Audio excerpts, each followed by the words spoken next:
গুরু কথামৃত শ্রবণ করি, মানব জন্মটাকে ধন্য করার চেষ্টা করি। শুধু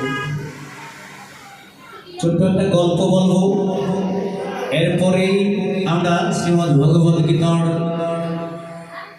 অষ্টম অধ্যায়ে মনোনিবেশ করব। জয় রাধে, হরি বল, হরে কৃষ্ণ। এক দোকানদার, পানের দোকান, বাবা ছোট্ট একটা পানের দোকান ছিল। ওই পানের দোকানে এক বৌদ্ধ ধর্মের লোক প্রতিদিন পান খেতে যেতেন। একটু খেয়াল করবেন,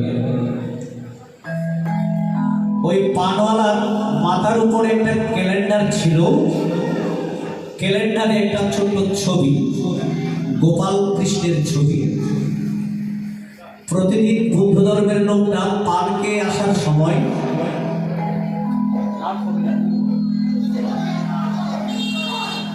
প্রতিদিন খেয়াল করতে ওই ক্যালেন্ডারের মধ্যে ছোট্ট একটা বালকের ছবি, মাথায় সোনার মুকুট, হাতে সোনার কঙ্কন, হাতে সোনার বাঁশি, কিন্তু চরণে তার কোনো জুতো নেই বাবা, কোনো স্যান্ডেল নেই, জুতো নেই। একদিন সাহস করে লোকটি জিজ্ঞেস করলেন, দাদা ওই যে ক্যালেন্ডারের ছবিটা দেখা যাচ্ছে, ওই ছবিটার বর্ণ শ্যামল বর্ণ,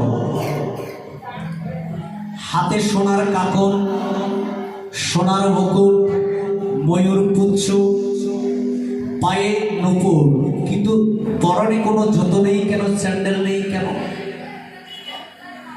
ওই পান ব্যাপারী, পানওয়ালা লোকটা উত্তর দিতে পারলেন না।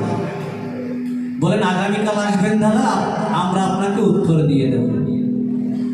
পরের দিন এসে যখন জিজ্ঞেস করলেন, বলে যে অত শত বুঝি না, আপনি যদি পারেন তার জন্য এক জোড়া জুতোর আয়োজন করেন।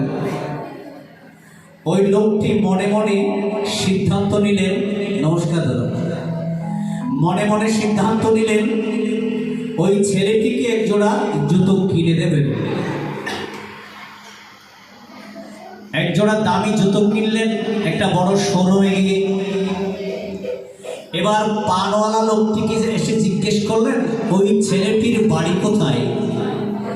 বলে যে ওই ছেলেটি তো কোনো নির্দিষ্ট জায়গায় থাকেন না, তবে আপনি তাকে বৃন্দাবনে খোঁজ করলে পাওয়া যাবে।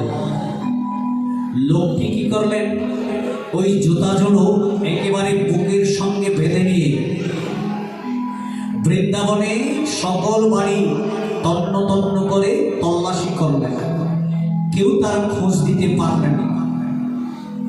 1 মাস অতিক্রম হলো। যখন একটি বৃক্ষের নিচে বসে লোকটি কাঁদছিলেন, আর পাচ্ছেন না, পাওয়া গেল না। এই যে আমার বাবু দাদার মতো এক ভক্ত এসে জিজ্ঞেস করলেন, দাদা আপনি কাঁদছেন কেন গো, আপনি কাকে খুঁজছেন? বললেন, এক শ্যামল বর্ণ ছেলে, হাতে একটা মোহন বক্সি, মাথায় সোনার মুকুট, তার উপরে ময়ূর পুচ্ছ। আমি ওই ছেলেটার সঙ্গে একবার দেখা করতে এসেছি। লোকটি বলেন, ও আপনি আমাদের কানাই বাবুকে খুঁজছেন? ওর নাম তো কানাই, ও এখানে থাকে না, ও তো ব্রজধামে থাকে, ব্রজবাসীরা তার বড় ভক্ত, আপনি ওখানে গিয়ে তাকে খোঁজ করুন। এবার পায়ে হেঁটে লোকটি ব্রজধামে গেলেন। ব্রজধামে গিয়ে দেখছেন একটা মন্দির বাবা, এই মন্দিরের মতো যেমন জ্বালাকুমারী মা দাঁড়িয়ে আছেন, ঠিক ওইভাবে এক বংশী নিয়ে শ্যামল বর্ণ এক মূর্তি মন্দিরে দাঁড়িয়ে রয়েছে। ওই লোকটির মনে ধারণা হলো, আমি যে ক্যালেন্ডারে ছবিটা দেখেছিলাম, ওই ছবির সঙ্গে এই ছবির তো হুবহু মিল, হয়তো উনি হতে পারে কানাই। যেই মাত্র মন্দিরে প্রবেশ করবেন, মন্দিরের সম্মানিত পুরোহিত মহাশয় প্রবেশ করতে দিলেন না। বলেন, দাঁড়ান, বাড়ি কোথায় আপনার? বলে যে আমার বাড়ি তো নেপালে, কাঠমান্ডু, আমি বুদ্ধ ধর্মের লোক। তো এখানে এসেছেন কেন? বলে যে কানাই নামের এক ছেলে আমি তার প্রেমে পড়ে গিয়েছি।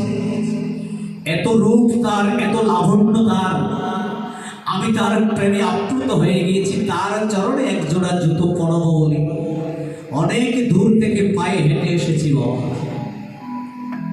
পুরোহিত মহাশয় বললেন, তো এই মন্দিরে কেন এসেছেন? বলে যে ওই মূর্তিটা দেখা যাচ্ছে, ওর নাম কি কানাই? বলে যে না, ওর নাম তো কৃষ্ণ। অনেকে কানাই ডাকেন, অনেকে গোপাল ডাকেন, অনেকে কৃষ্ণ ডাকেন, এখানে কানাই নামের কেউ নেই। এবারও বেচারা নিরাশ হলেন।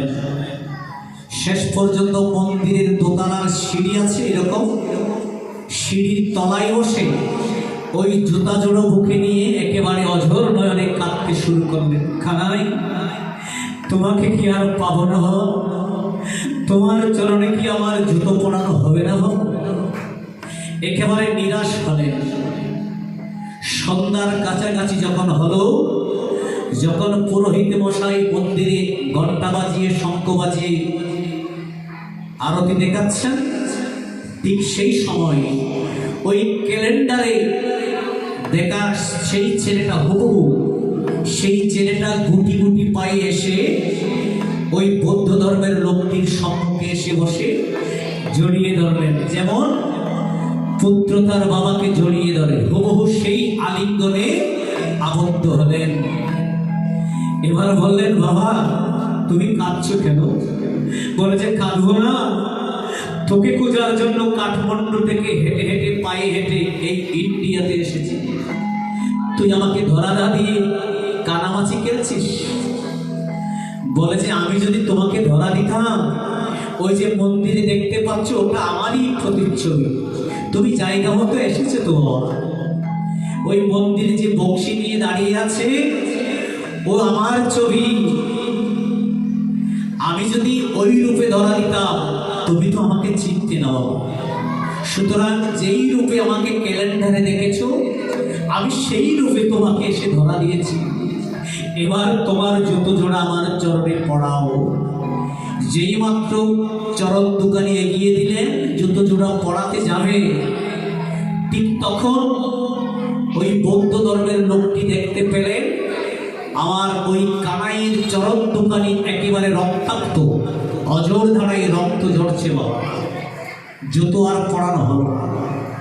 লোকটি অবাক হয়ে জিজ্ঞেস করলেন, বাবা তোমার ক্যালেন্ডারে চরণ দুটি তো বড় শ্যামল, বড় কোমল, এই কোমল চরণে এত রক্ত ঝরছে কেন বাবা?